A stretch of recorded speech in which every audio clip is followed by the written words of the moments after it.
Friends welcome back to our channel wealthy life. 2021 ജനുവരി 20 ആരംഭിക്കുന്ന IndiGo paints IPO എന്ന IPOയുടെ review വീഡിയോയിലേക്ക് എല്ലാവർക്കും സ്വാഗതം. അതായത് വെറും 20 വർഷത്തെ പ്രവർത്തന പരിചയം മാത്രമുള്ള ഒരു കമ്പനി എങ്ങനെ ഇന്ത്യൻ ഡെക്കറേറ്റീവ് പെയിൻറ്റ് സെക്ടറിൽ 5ാം സ്ഥാനത്തെത്തി, അതോടൊപ്പം തന്നെ IPO point of view IndiGo paints എന്ന കമ്പനിയുടെ ബിസിനസ് മോഡൽ എങ്ങനെയാണ്, അതോടൊപ്പം തന്നെ ഈ കമ്പനിയുടെ കഴിഞ്ഞ വർഷങ്ങളിലെ ഫിനാൻഷ്യൽ പാരാമീറ്റേഴ്സിൻ്റെ പെർഫോമൻസ് എങ്ങനെയായിരുന്നു, അല്ലെങ്കിൽ ഫിനാൻഷ്യൽ പെർഫോമൻസ് എങ്ങനെയായിരുന്നു, കൂടാതെ ഈ കറണ്ട് IPO പ്രൈസിൽ ഈ സ്റ്റോക്ക്, അതായത് ഈ സ്റ്റോക്കിൻ്റെ പ്രൈസ് വാല്യുവേഷൻ റീജിയനിലാണോ, അതോടൊപ്പം തന്നെ ഈ IPO റീറ്റെയിലർ ഇൻവെസ്റ്റേഴ്സിന് ലഭിക്കാനുള്ള സാധ്യത എത്രയാണ്, കൂടാതെ ഈ IPOയിലെ ഗ്രേ മാർക്കറ്റ് പ്രീമിയം, അല്ലെങ്കിൽ ഈ IPO നമ്മൾക്ക് ലഭിച്ചു കഴിഞ്ഞാൽ ഈ IPOയിൽ നിന്നും നമ്മൾക്ക് എത്ര ലിസ്റ്റിംഗ് ഗെയിൻ പ്രതീക്ഷിക്കാം എന്നീ കാര്യങ്ങളാണ് നമ്മൾ ഇന്നത്തെ വീഡിയോ വഴി അനലൈസിസ് ചെയ്യുന്നത്. വെൽത്തി ലൈഫ് എന്ന ചാനൽ നിങ്ങൾ ആദ്യമായാണ് വിസിറ്റ് ചെയ്യുന്നതെങ്കിൽ ചാനൽ ദയവായി സബ്സ്ക്രൈബ് ചെയ്യുക for getting instant stock recommendation and regular market updates. വെറും 20 വർഷത്തെ പ്രവൃത്തി പരിചയം കൊണ്ട് മാത്രം ഒരു കമ്പനിക്ക് ഇന്ത്യൻ പെയിൻറ്റ് സെക്ടറിലെ 5th ലാർജസ്റ്റ് കമ്പനിയും അതുപോലെ തന്നെ മോസ്റ്റ് ഗ്രോവിംഗ് കമ്പനിയുമായി മാറാൻ സാധിച്ചിട്ടുണ്ടെങ്കിൽ അതിൻ്റെ പിന്നിലെ റീസൺ പ്രധാനമായും ആ കമ്പനിയുടെ പ്രൊഡക്റ്റിന് മാർക്കറ്റിൽ ഉള്ള വൈഡ് അക്സെപ്റ്റബിലിറ്റിയും കൂടാതെ കമ്പനിയുടെ സ്ട്രോങ് ഡിസ്ട്രിബ്യൂഷൻ ആൻഡ് മാർക്കറ്റിംഗ് ചെയിനും ആയിരിക്കും. ഈ കമ്പനിയുടെ പ്രൊഡക്റ്റ് റേഞ്ചിനെ കുറിച്ച് സംസാരിക്കുകയാണെങ്കിൽ ഇന്ത്യൻ മാർക്കറ്റിൽ, അതായത് ഇന്ത്യൻ പെയിൻറ്റ് മാർക്കറ്റിൽ ആദ്യമായി ഡിഫറൻഷിയേറ്റഡ് പെയിൻറ്റ് പ്രൊഡക്റ്റ് ഇൻട്രൊഡ്യൂസ് ചെയ്ത കമ്പനിയാണ് IndiGo paints. Differentiated paint product എന്ന് പറഞ്ഞാൽ ഓരോ സെഗ്മെൻറ്റിനും ആവശ്യമായിട്ടുള്ള വ്യത്യസ്തമായ പെയിൻറ്റുകൾ. ഉദാഹരണമായി ടൈലിനെ സെലക്ട് ചെയ്യുകയാണെങ്കിൽ ടൈൽ കോട്ട് എമൽഷൻ, കൂടാതെ സീലിങ്ങിന് വേണ്ടി ബ്രൈറ്റ് സീലിംഗ് കോട്ട് എമൽഷൻ, ഫ്ലോറിന് വേണ്ടി ഫ്ലോർ കോട്ട് എമൽഷൻ തുടങ്ങിയ ഡിഫറൻഷിയേറ്റഡ് പെയിൻറ്റ് പ്രൊഡക്റ്റുകളാണ് ഈ കമ്പനിക്കുള്ളത്. ഈ ഒരൊറ്റ റീസണാണ് ഈ കമ്പനിയെ മറ്റ് കമ്പനികളിൽ നിന്നും ഡിഫറൻ്റ് ആക്കുന്നതും അതുപോലെ തന്നെ ഈ കമ്പനിക്ക് ലീഡിംഗ് കമ്പനികളുമായി മത്സരിക്കാൻ സാധിക്കുന്നതും. ഇനി ഈ പ്രൊഡക്റ്റുകളുടെ അക്സെപ്റ്റബിലിറ്റി റേഞ്ച് നമ്മൾ മനസ്സിലാക്കുകയാണെങ്കിൽ, അതായത് 2018 ഫിനാൻഷ്യൽ ഇയറിൽ ഈ കമ്പനി അതിൻ്റെ ഡിഫറൻഷിയേറ്റഡ് പെയിൻറ്റ് പ്രൊഡക്റ്റുകളുടെ സെയിൽസിൽ 26.68% വർധനവാണ് ഉണ്ടായത്. അതിനുശേഷം 2020 ഡേറ്റ നമ്മൾ പരിശോധിക്കുകയാണെങ്കിൽ 26.68 നിന്നും ഈ കമ്പനിയുടെ ഡിഫറൻഷിയേറ്റഡ് സെയിൽസ് പ്രൊഡക്റ്റ് അല്ലെങ്കിൽ ഡിഫറൻഷിയേറ്റഡ് പ്രൊഡക്റ്റുകളുടെ സെയിൽ 28.62% മാറിക്കഴിഞ്ഞു. അതുപോലെ തന്നെ 1176 കോടി രൂപയുടെ IPOയാണ് ഈ കമ്പനി കൊണ്ടുവരുന്നത്. ഈ 1176 കോടി രൂപയുടെ IPOയിൽ 300 കോടി രൂപ ഫ്രഷ് ഇഷ്യൂ വഴിയും അതുപോലെ തന്നെ 876 കോടി രൂപ ഓഫർ ഓഫ് സെയിൽസ് വഴിയുമാണ് ഈ കമ്പനി സമാഹരിക്കുന്നത്. ഈ സമാഹരിക്കുന്ന 300 കോടി രൂപയിൽ 150 കോടി രൂപ കമ്പനി തമിഴ്നാട്ടിൽ അതിൻ്റെ പുതിയ മാനുഫാക്ചറിംഗ് യൂണിറ്റ് തുടങ്ങുന്നതിന് വേണ്ടിയായിരിക്കും നിക്ഷേപിക്കുക. അതുകൂടാതെ 50 കോടി രൂപ കമ്പനി അതിൻ്റെ മാർക്കറ്റിംഗ് ആൻഡ് നെറ്റ്വർക്ക് ചെയിൻ വിപുലപ്പെടുത്തുന്നതിന് വേണ്ടി, അതായത് പെയിൻറ്റ് കമ്പനികൾക്ക് അതിൻ്റെ മാർക്കറ്റിംഗ് ആൻഡ് ഡിസ്ട്രിബ്യൂഷൻ ചെയിൻ വിപുലപ്പെടുത്തണമെങ്കിൽ അതിൻ്റെ റിറ്റെയിൽ യൂണിറ്റുകളിൽ ടിൻറ്റിംഗ് മെഷീനും അതുപോലെ തന്നെ ഗൈറോ ഷേക്കേഴ്സും ഉണ്ടായിരിക്കണം. അപ്പോൾ ടിൻറ്റിംഗ് മെഷീൻസും അതുപോലെ തന്നെ ഗൈറോ ഷേക്കേഴ്സും ഡിസ്ട്രിബ്യൂഷൻ ചെയ്യുന്നതിന് വേണ്ടിയായിരിക്കും 50 കോടി രൂപ മാറ്റിവെക്കുക. കൂടാതെ ബാക്കിയുള്ള 25 കോടി രൂപ കമ്പനി അതിൻ്റെ ഡെപ്സ് പേ ചെയ്യുന്നതിന് വേണ്ടിയും ബാക്കിയുള്ള പൈസ കോർപ്പറേറ്റ് ആക്ഷന് വേണ്ടിയുമായിരിക്കും മാറ്റിവെക്കുക. ഇൻഡിഗോ പെയിൻറ്റ്സിൻ്റെ ഹെഡ് ക്വാർട്ടർ പരിശോധിക്കുകയാണെങ്കിൽ ഈ കമ്പനിയുടെ ഹെഡ് ക്വാർട്ടർ പൂനെയിലാണ്. ഈ കമ്പനിക്ക് പ്രധാനമായും ഇന്ത്യയിൽ 3 മാനുഫാക്ചറിംഗ് യൂണിറ്റുകളാണുള്ളത്. ഒന്ന് രാജസ്ഥാനിലെ ജോധ്പൂർ, രണ്ടാമത്തേത് കേരളത്തിലെ കൊച്ചി, മൂന്നാമത്തേത് തമിഴ്നാട്ടിലെ പുതുക്കോട്ടൈ എന്നിങ്ങനെയാണ് ഈ കമ്പനിയുടെ മാനുഫാക്ചറിംഗ് യൂണിറ്റുകൾ. ഇനി നമ്മൾക്ക് IPO റിലേറ്റഡ് ആയിട്ടുള്ള ഡേറ്റയിലേക്ക് വരാം. ഈ കമ്പനിയുടെ IPO 2021 ജനുവരി 20 ആരംഭിക്കുന്നത്. IPOയുടെ ക്ലോസിംഗ് ഡേറ്റ് 2021 ജനുവരി 22. ഈ IPO വഴി വിൽക്കുന്ന ഓരോ ഷെയറുകളുടെയും ഫേസ് വാല്യൂ 10 രൂപ പെർ ഇക്വിറ്റി ഷെയർ ആണ്. IPOയുടെ പ്രൈസ് ബാൻഡ് നോക്കുകയാണെങ്കിൽ 1488 രൂപ ലോവർ പ്രൈസ് ബാൻഡും 1490 രൂപ അപ്പർ പ്രൈസ് ബാൻഡുമാണ്. ഒരു മാർക്കറ്റ് ലോട്ടിൽ 10 ഷെയറുകളായിരിക്കും ഉണ്ടായിരിക്കുക. ഈ കമ്പനി NSEയിലും BSEയിലും ലിസ്റ്റഡ് ആകുന്നുണ്ട്. ഇഷ്യൂ സൈസ് 1176 ആണ്. ഇതിൽ OFS വഴി 876 കോടി രൂപയും അതുപോലെ തന്നെ ഫ്രഷ് ഇഷ്യൂ വഴി 300 കോടി രൂപയുമാണ് കമ്പനി സമാഹരിക്കുന്നത്. ഇനി നമ്മൾക്ക് ഇൻഡിഗോ പെയിൻറ്റ്സിൻ്റെ മുന്നിലുള്ള ഗ്രോത്ത് ഓപ്പർച്യൂണിറ്റിയിലേക്ക് വരാം. അതായത് ഇന്ത്യൻ പെയിൻറ്റ് ഇൻഡസ്ട്രി എന്ന് പറഞ്ഞാൽ ലോകത്തിലെ 2nd ലാർജസ്റ്റ് പെയിൻറ്റ് ഇൻഡസ്ട്രിയാണ്. ഈ 2nd ലാർജസ്റ്റ് പെയിൻറ്റ് ഇൻഡസ്ട്രിയിൽ 2 സെഗ്മെൻറ്റുകളാണുള്ളത്. ഒന്ന് ഇൻഡസ്ട്രിയൽ പെയിൻറ്റ് സെഗ്മെൻറ്റും രണ്ടാമത്തേത് ഡെക്കറേറ്റീവ് പെയിൻറ്റ് സെഗ്മെൻറ്റും. മാർക്കറ്റ് ഷെയർ വെച്ച് നോക്കുകയാണെങ്കിൽ industrial paint segment 25%, decorative paint segment 75%. Indigo paints വരുന്നത് ഡെക്കറേറ്റീവ് പെയിൻറ്റ് സെഗ്മെൻറ്റ്സിലാണ്. ഇനി ഈ രണ്ട് സെഗ്മെൻറ്റ്സിൻ്റെയും ഗ്രോത്ത് നമ്മൾ പരിശോധിക്കുകയാണെങ്കിൽ ഡെക്കറേറ്റീവ് പെയിൻറ്റ് സെഗ്മെൻറ്റിൻ്റെ ഗ്രോത്ത് 11.4% പെർ ആനവും ഇൻഡസ്ട്രിയൽ പെയിൻറ്റ് സെഗ്മെൻറ്റിൻ്റെ ഗ്രോത്ത് 7.9% പെർ ആനം എന്ന രീതിയിലാണ്. വേൾഡ് ലെവലുമായി ഇന്ത്യൻ ഇൻഡസ്ട്രിയെ കമ്പയർ ചെയ്യുകയാണെങ്കിൽ വേൾഡിൽ പെയിൻറ്റിൻ്റെ കൺസപ്ഷൻ നോക്കുകയാണെങ്കിൽ 13 മുതൽ 15 kg പെർ ക്യാപിറ്റ എന്ന രീതിയിലാണ് വേൾഡിലെ കൺസപ്ഷൻ. ഇന്ത്യൻ കൺസപ്ഷൻ നോക്കുകയാണെങ്കിൽ 4 kg പെർ ക്യാപിറ്റ എന്ന രീതിയിലാണ് ഇന്ത്യൻ കൺസപ്ഷൻ. അതായത് വേൾഡ് ലെവലിലേക്ക് അല്ലെങ്കിൽ ഇൻ്റർനാഷണൽ സ്റ്റാൻഡേർഡ് മീറ്റ് ചെയ്യുന്നതിന് വേണ്ടി ഇന്ത്യൻ പെയിൻറ്റ് സെക്ടറിന് ഒരുപാട് ഗ്രോത്ത്, അതായത് ഒരുപാട് ദൂരം സഞ്ചരിക്കേണ്ടി വരും. അതായത് ഒരു വലിയ ഗ്രോത്ത് ഓപ്പർച്യൂണിറ്റിയാണ് ഈ കമ്പനികൾക്ക് ഡെക്കറേറ്റീവ്, അതായത് പ്രത്യേകിച്ചും ഡെക്കറേറ്റീവ് പെയിൻറ്റ് സെഗ്മെൻറ്റിൽ ഈ കമ്പനികൾക്ക് മുന്നിലുള്ളത്. ഇപ്പോഴത്തെ എക്സിസ്റ്റിംഗ് മാർക്കറ്റ് ഷെയറിലേക്ക് വരികയാണെങ്കിൽ പ്രധാനമായും 4 കമ്പനികൾ, ഏഷ്യൻ പെയിൻറ്റ്സ്, ബർഗർ പെയിൻറ്റ്സ്, നരോലാക്, അതുപോലെ തന്നെ അക്സോ നോബൽ, ഈ കമ്പനികളാണ് ഇന്ത്യൻ പെയിൻറ്റ് മാർക്കറ്റിൻ്റെ 70% ക്യാപ്ചർ ചെയ്തിരിക്കുന്നത്. ഇൻഡിഗോയുടെ കറണ്ട് മാർക്കറ്റ് ഷെയർ നോക്കുകയാണെങ്കിൽ 2% മാർക്കറ്റ് ഷെയറാണ് ഇൻഡിഗോയ്ക്ക് ഇപ്പോൾ ഉള്ളത്. ഇനി നമ്മൾക്ക് കമ്പനിയുടെ ഫിനാൻഷ്യൽ പാരാമീറ്റേഴ്സിലേക്ക് വരാം. ഇൻഡിഗോ പെയിൻറ്റ്സിൻ്റെ പ്രീവിയസ് ഇയറിലെ ഫിനാൻഷ്യൽ റെക്കോർഡ്സ് പരിശോധിക്കുകയാണെങ്കിൽ നമ്മൾക്ക് ഒരു കാര്യം വ്യക്തമാകും, ഈ കമ്പനി വളരെ സക്സസീവായിട്ട് അതിൻ്റെ ഗ്രോത്ത് ഓറിയൻറ്റഡ് ട്രാക്ക് മെയിൻറ്റെയിൻ ചെയ്യുന്ന ഒരു കമ്പനിയാണ് എന്നുള്ള കാര്യം. കാരണം 2017 കമ്പനിയുടെ പ്രോഫിറ്റ് ആഫ്റ്റർ ടാക്സ് നോക്കുകയാണെങ്കിൽ 2017 ഈ കമ്പനി 17 കോടി രൂപയുടെ ലോസിലായിരുന്നു. 2018 ഇത് 12.86 കോടി രൂപയുടെ പ്രോഫിറ്റിലായി. 2020 ഇത് 47.82 കോടി രൂപയുടെ പ്രോഫിറ്റായി.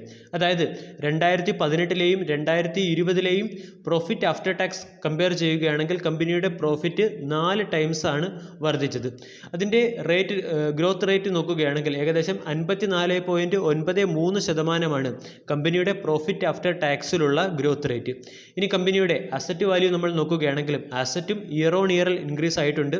അസറ്റ് വാല്യൂവിൻ്റെ ഗ്രോത്ത് റേറ്റ് നോക്കുകയാണെങ്കിൽ 14.42%. അതായത് 2017 246.17 കോടി രൂപയുടെ അസറ്റുള്ള കമ്പനി 2020 ആയപ്പോൾ 421.96 കോടി രൂപയുടെ അസറ്റുള്ള കമ്പനിയായി മാറിയിട്ടുണ്ട്. റവന്യൂ നോക്കുകയാണെങ്കിൽ റവന്യൂവിലുള്ള CAGR 21.20%. അതായത് ഇയർ ഓൺ ഇയറിൽ കമ്പനിയുടെ റവന്യൂവും വളരെ നല്ല രീതിയിലാണ് ഇൻക്രീസ് ചെയ്തത്. 2017 290 കോടി രൂപയുടെ റവന്യൂ ഉള്ള കമ്പനി 2020 ഫിനാൻഷ്യൽ ഇയറിൽ 626 കോടി രൂപയുടെ റവന്യൂ ഉള്ള കമ്പനിയായി മാറിയിട്ടുണ്ട്.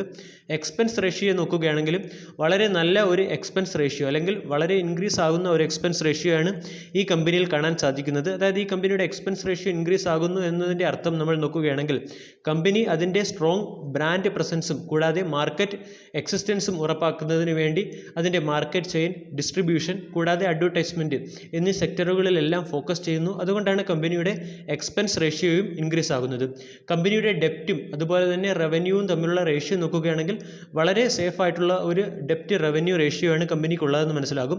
അതായത് ലോങ് ടൈം ഡെപ്റ്റ് 24 കോടി രൂപയും കമ്പനിയുടെ ഇൻകം 626 കോടി രൂപയുമാണ്. അതായത് വളരെ സേഫായിട്ടുള്ള ഒരു ഡെപ്റ്റ് ടു ഇൻകം റേഷ്യോ ആണ് ഈ കമ്പനിക്കുള്ളത്. ഈ കമ്പനിയുടെ ഗ്രോത്തിനെ കുറിച്ച് നമ്മൾക്ക് സംസാരിക്കാം. അതായത് കമ്പനിയുടെ റേറ്റ് ഓഫ് ഗ്രോത്ത് നോക്കുകയാണെങ്കിൽ ബാക്കിയുള്ള ഇന്ത്യൻ പെയിൻറ്റ് സെക്ടറിലെ എല്ലാ കമ്പനികളെയും ബീറ്റ് ചെയ്യുന്ന ഒരു ഗ്രോത്ത് ഓഫ് റവന്യൂ ആണ് ഈ കമ്പനിക്കുള്ളത്. അതായത് ഇന്ത്യൻ പെയിൻറ്റ് സെക്ടറിലെ മേജർ കമ്പനികളുടെ എല്ലാം ഗ്രോത്ത് ഓഫ് റവന്യൂ നെഗറ്റീവ് ആയിരുന്നപ്പോൾ ഈ കമ്പനിയുടെ ഗ്രോത്ത് ഓഫ് റവന്യൂ പോസിറ്റീവാണ്. അതുകൊണ്ടാണ് ഇതിനെ ഫാസ്റ്റസ്റ്റ് ഗ്രോയിങ് കമ്പനി എന്നുകൂടി അറിയപ്പെടുന്നത്. ROE നോക്കുകയാണെങ്കിൽ ഈ കമ്പനി ഏഷ്യൻ പെയിൻറ്റ്സിനേക്കാൾ വലിയ ROE ആണുള്ളത്. ROA നോക്കുകയാണെങ്കിൽ ഏഷ്യൻ പെയിൻറ്റ്സിനും തൊട്ട് താഴെയാണ് ഈ കമ്പനിയുടെ ROA. അതായത് ഏഷ്യൻ പെയിൻറ്റ്സിൻ്റെ ROA 13.65 ഈ കമ്പനിയുടെ ROA 11.33%. പക്ഷേ ഏഷ്യൻ പെയിൻറ്റ്സുമായിട്ട് നമ്മൾക്ക് ഒരിക്കലും ഈ കമ്പനിയെ കമ്പയർ ചെയ്യാൻ കഴിയുകയില്ല. അതിനുള്ള പ്രധാനപ്പെട്ട റീസൺ ഈ കമ്പനിയുടെ സൈസ് തന്നെയാണ്. അതായത് ഇതൊരു സ്മാൾ സൈസ് കമ്പനിയാണ്. ഏഷ്യൻ പെയിൻറ്റ്സ് ഒരു ലാർജ് വെൽ എസ്റ്റാബ്ലിഷ്ഡ് കമ്പനിയാണ്. ലാർജ് സൈസുള്ള കമ്പനിക്ക് ഗ്രോത്ത് റേഷ്യോ അല്പം കുറയും. അത് നമ്മൾക്ക് എല്ലാവർക്കും അറിയാവുന്ന ഒരു ഫാക്റ്റ് തന്നെയാണ്. ഇനി ഈ കറണ്ട് പ്രൈസ് ബാൻഡ്, അതായത് 1488 മുതൽ 1490 രൂപ വരെയുള്ള പ്രൈസ് ബാൻഡ് ജസ്റ്റിസബിൾ പ്രൈസ് ബാൻഡ് ആണോ എന്ന് നമ്മൾക്ക് പരിശോധിക്കേണ്ടതുണ്ട്. അതായത് വാല്യുവേഷനിലാണോ ഈ IPO പ്രൈസ് വന്നിരിക്കുന്നത് എന്ന് നമ്മൾക്ക് പരിശോധിക്കണം. അതിനുവേണ്ടി നമ്മൾക്ക് കമ്പനിയുടെ PE റേഷ്യോ പരിശോധിക്കാം. കമ്പനിയുടെ PE റേഷ്യോ നോക്കുകയാണെങ്കിൽ 140.43 കമ്പനിയുടെ PE റേഷ്യോ. ഇന്ത്യൻ പെയിൻറ്റ് ഇൻഡസ്ട്രിയുടെ PE റേഷ്യോ 94 ആണ്. അതായത് പെയിൻറ് ഇൻഡസ്ട്രിയുടെ PE റേഷ്യോയേക്കാൾ വളരെ കൂടിയ ഒരു PE റേഷ്യോ ആണ് ഈ കമ്പനിക്കുള്ളത്. അതുകൊണ്ട് ഈ സ്റ്റോക്ക് ഓവർ വാല്യൂഡ് ആണെന്ന് പറയാം. അത് ഉറപ്പിക്കുന്നതിന് വേണ്ടി നമ്മൾക്ക് ഈ കമ്പനിയുടെ ഇൻട്രൻസിക് വാല്യൂ കൂടി കാൽക്കുലേറ്റ് ചെയ്ത് നോക്കാം. ഇൻട്രൻസിക് വാല്യൂ കാൽക്കുലേറ്റ് ചെയ്യുമ്പോൾ ഈ കമ്പനിയുടെ total intrinsic value based market cap വരുന്നത് 1171.59 കോടിയാണ്. കമ്പനിയുടെ എക്സിസ്റ്റിംഗ് മാർക്കറ്റ് ക്യാപ്പായിട്ട് നമ്മൾക്ക് IPO വഴി മനസ്സിലാക്കാൻ കഴിയുന്നത് 1176 കോടിയാണ്. അതായത് ഈ കമ്പനി ഉറപ്പായിട്ടും ഓവർ വാല്യൂഡ് കാറ്റഗറിയിൽ വരുന്ന ഒരു സ്റ്റോക്ക് തന്നെയാണെന്ന് നമ്മൾക്ക് മനസ്സിലാക്കാം. ഓവർ വാല്യൂഡ് സ്റ്റോക്കിൽ വരുന്ന ഒരു സ്റ്റോക്ക് ആയതുകൊണ്ട് ഈ കമ്പനിയുടെ മുകളിൽ ഉറപ്പായിട്ടും ഈ കമ്പനിയുടെ കറണ്ട് ഫിനാൻഷ്യൽ പെർഫോമൻസ് ഇതേ രീതിയിൽ തുടർന്നു കൊണ്ടുപോകാൻ കമ്പനിക്ക് മുകളിൽ സമ്മർദ്ദമുണ്ടാവും. അല്ലെങ്കിൽ ഈ കറണ്ട് പ്രൈസിൽ നമ്മൾ ഈ സ്റ്റോക്കിൽ എത്തിപ്പെട്ടാൽ അത് ഈ രീതിയിലുള്ള ഒരു ഗ്രോത്ത് റേഷ്യോ കമ്പനി മെയിൻറ്റെയിൻ ചെയ്തില്ലെങ്കിൽ ഉറപ്പായിട്ടും ഫ്യൂച്ചറിൽ ഈ സ്റ്റോക്കിൽ കറക്ഷൻ വരാനും ഉള്ളൊരു സാധ്യതയുണ്ട്. ഇനി നമ്മൾക്ക് ഈ കമ്പനിയുടെ വീക്ക്നെസ്സും അതുപോലെ തന്നെ സ്ട്രെങ്തും പരിചയപ്പെടാം. കമ്പനിയുടെ ഏറ്റവും പ്രധാനപ്പെട്ട സ്ട്രെങ്ത് ആയിട്ട് പറയുന്നത് കമ്പനിയുടെ ഡിഫറൻഷിയേറ്റഡ് പ്രൊഡക്റ്റിലുള്ള ഗ്രിപ്പ് തന്നെയാണ്. അതായത് ബാക്കിയുള്ള മെയിൻ സെക്ടറിലെ പ്രധാനപ്പെട്ട കമ്പനികളുമായി കോമ്പറ്റീറ്റ് ചെയ്യാൻ കേപ്പബിലിറ്റിയുള്ള പ്രോഡക്റ്റ് റേഞ്ച് തന്നെയാണ് ഈ കമ്പനിക്കുള്ളത്. രണ്ടാമത്തേത് കമ്പനിയുടെ വെൽ പ്രൂവ്ഡ് അതുപോലെ തന്നെ കൺസിസ്റ്റൻറ്റ് ഗ്രോത്ത് ട്രാക്ക് റെക്കോർഡാണ്. ആൾറെഡി നമ്മൾ കമ്പനിയുടെ ഫിനാൻഷ്യൽ പാരാമീറ്റേഴ്സ് അനാലിസിസ് ചെയ്തപ്പോൾ തന്നെ നമ്മൾക്കത് മനസ്സിലായി. മൂന്നാമത്തേത് കമ്പനിയുടെ സ്ട്രോങ് ബ്രാൻഡ് ഇക്വിറ്റി തന്നെയാണ്.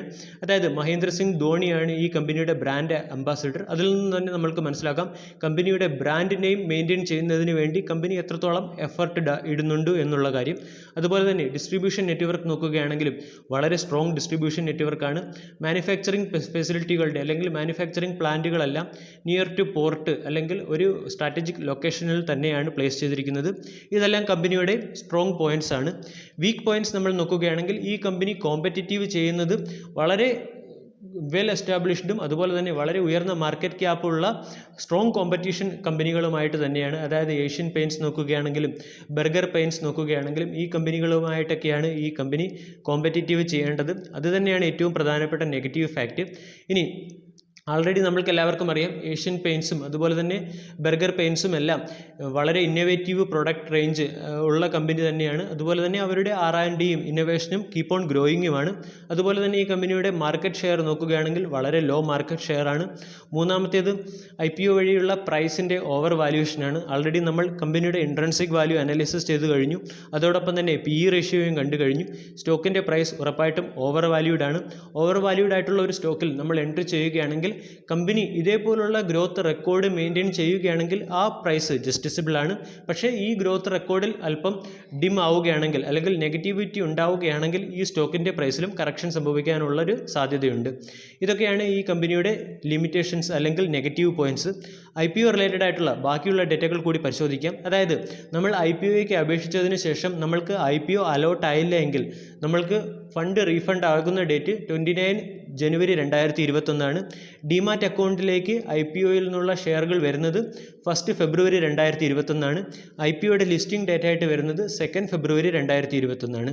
ഈ IPOയിൽ അപേക്ഷിക്കുന്നതിന് വേണ്ടി മിനിമം നമ്മൾക്ക് 14,900 രൂപയുടെ ഒരു ലോട്ടിന് വേണ്ടി അപേക്ഷിക്കണം. ഒരു ലോട്ടിൽ 10 ഷെയറുകളാണുള്ളത്. ഒരു റീറ്റെയിലർ ഇൻവെസ്റ്ററിന് മാക്സിമം 13 ലോട്ടിന് വേണ്ടി അപേക്ഷിക്കാം. 13 ലോട്ടിൻ്റെ വില 1,93,700 രൂപയാണ്. ഇനി നമ്മൾക്ക് റീറ്റെയിലർ ഇൻവെസ്റ്റേഴ്സിന് ഈ IPO ലഭിക്കാനുള്ള സാധ്യതയും ഈ IPO ലഭിച്ചു കഴിഞ്ഞാൽ അതിൽ നിന്നും കിട്ടാനുള്ള ലിസ്റ്റിംഗ് ഗെയിനിനെ കുറിച്ചും ഉള്ള ഡേറ്റ പരിശോധിക്കാം. അതായത് ഈ IPOയുടെ 50% QIB അഥവാ ക്വാളിഫൈഡ് ഇൻസ്റ്റിറ്റ്യൂഷണൽ ബിഡേഴ്സിനും 35% റീറ്റെയിലർ ഇൻവെസ്റ്ററിനും 15% നോൺ ഇൻസ്റ്റിറ്റ്യൂഷണൽ ബിഡേഴ്സിനും ആണ് നീക്കിവെച്ചിരിക്കുന്നത്. അതുകൊണ്ട് ഈ IPO റീറ്റെയിലർ ഇൻവെസ്റ്റേഴ്സിന് കിട്ടാനുള്ള സാധ്യത വളരെ കൂടുതലാണ്. ഇനി ഈ IPOയിൽ നിന്നുള്ള ലിസ്റ്റിംഗ് ഗെയിനിനെ കുറിച്ച് നോക്കാം. അതായത് 1490 രൂപയാണ് ഈ IPOയുടെ അപ്പർ പ്രൈസ് ബാൻഡ്. ഈ അപ്പർ പ്രൈസ് ബാൻഡിൻ്റെ കൂടെ 840 മുതൽ 850 രൂപ പെർ ഷെയർ എന്ന രീതിയിൽ ലഭിക്കാൻ സാധ്യതയുണ്ട് എന്നാണ് ഗ്രേ മാർക്കറ്റ് പ്രീമിയം അതായത് 2021 ജനുവരി 15 കാൽക്കുലേറ്റ് ചെയ്ത ഗ്രേ മാർക്കറ്റ് പ്രീമിയം വഴി മനസ്സിലാക്കാൻ സാധിക്കുന്നത്. അതുകൊണ്ട് ഈ IPO മാർക്കറ്റിൽ ലിസ്റ്റഡ് ആകുന്നത് 2340 രൂപയ്ക്കും 2330 രൂപ എന്നീ റേഞ്ചുകൾക്കായിരിക്കും എന്ന് നമ്മൾക്ക് അനുമാനിക്കാം. അതായത് ഈ IPOയിൽ നിന്നും വളരെ നല്ല ഒരു ലിസ്റ്റിംഗ് ഗെയിൻ നമ്മൾക്ക് പ്രതീക്ഷിക്കാവുന്ന ഒരു IPO ആണ്. ഇനി IPOയുടെ രജിസ്ട്രാറിലേക്ക് വരാം. IPOയുടെ registrar link in time India private limited എന്ന കമ്പനിയാണ് IPOയുടെ രജിസ്ട്രാർ. IPO റിലേറ്റഡ് ആയിട്ടുള്ള എല്ലാ ക്വയറികൾക്കും നമ്മൾ മെയിൽ ചെയ്യേണ്ടത് IPOയുടെ രജിസ്ട്രാറിനാണ്. വീഡിയോ എല്ലാവർക്കും ഇഷ്ടമായി എന്ന് വിശ്വസിക്കുന്നു. Thank you.